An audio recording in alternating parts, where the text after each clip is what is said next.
Un atelier de validation du rapport régional provisoire d'études sur l'analyse diagnostique transfrontalière du bassin du Cavally s'est tenu à Abidjan du 31 mars au 1er avril 2022. Cet atelier avait pour objectif d'examiner et confirmer les problèmes identifiés dans le bassin, confirmer les problèmes à caractère transfrontalier, examiner et confirmer la hiérarchisation des problèmes prioritaires, recueillir les observations des parties prenantes sur le rapport régional provisoire. Pour les participants, la tenue de cet atelier est salutaire. C'est un atelier très important qui va permettre d'avoir des résultats qui permettront à la Côte d'Ivoire de petit à petit mettre en place nos organes de bassin. Cela participe à la mise en place de la gouvernance des bassins.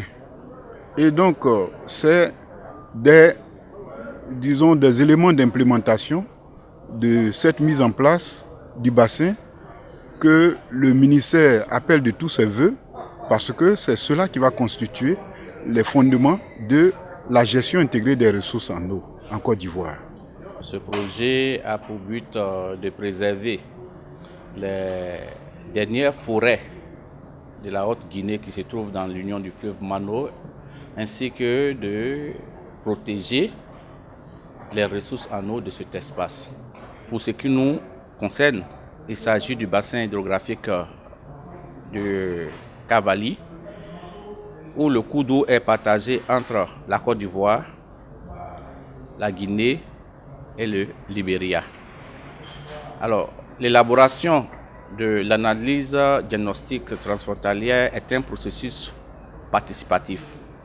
Il est d'abord endogène, en ce sens qu'au niveau de la Côte d'Ivoire, il y a un premier rapport qui a été élaboré et qui a adressé les problèmes environnementaux qui menacent la partie ivoirienne du bassin. Et ce rapport a été validé par les parties prenantes ivoiriennes. Et le même processus a été opéré au niveau de la Guinée et du Libéria. Et cette fois-ci, il s'est agi de faire une synthèse régionale pour voir quelles sont les menaces transfrontalières, donc les problèmes transfrontaliers. L'atelier de ce jour réunit tous les acteurs impliqués dans la gestion des écosystèmes et la protection des ressources naturelles, les ressources en eau, les terres, les sols. Cet atelier réunit donc les institutions, les collectivités, les ONG, les universités, et pour réfléchir aux problèmes qui se posent au niveau donc, de l'ouest de la Côte d'Ivoire, qui est drainé par le fleuve Cavally. Le fleuve Cavally qui est sujet à de nombreuses agressions. Vous allez constater que les eaux sont polluées par les activités anthropiques. Il y a au niveau donc, des zones forestières une agression des forêts. Et donc c'est un projet qui vise à faire le diagnostic des grands problèmes qui se posent au niveau de l'environnement dans cet espace, au niveau de notre pays.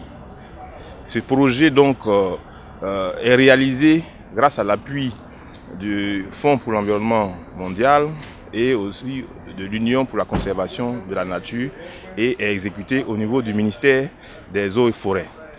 C'est un projet d'envergure. Il est exécuté également dans 3 autres pays. Donc, en plus de la Côte d'Ivoire, il y a la Guinée, le Libéria et la Sierra Leone. C'est un projet qui permet de fédérer toutes les synergies, de permettre aux populations locales d'adresser les problèmes et de pouvoir gérer de façon durable les ressources. Comment exploiter, comment utiliser l'eau sans que l'eau ne soit polluée.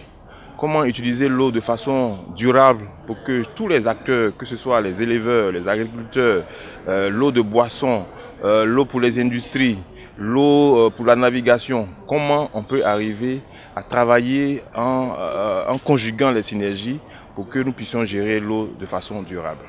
L'Union du fleuve Mano, UFM, est une organisation intergouvernementale qui regroupe 4 pays d'Afrique de l'Ouest.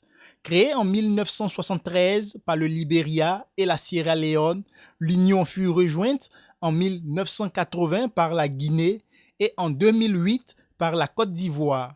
Son but principal est de promouvoir la coopération régionale et l'intégration économique à travers l'établissement d'un marché commun et le renforcement de la coopération dans tous les domaines de l'activité économique, notamment le commerce, l'industrie, les transports, les télécommunications, l'agriculture, les ressources naturelles et les affaires monétaires et financières.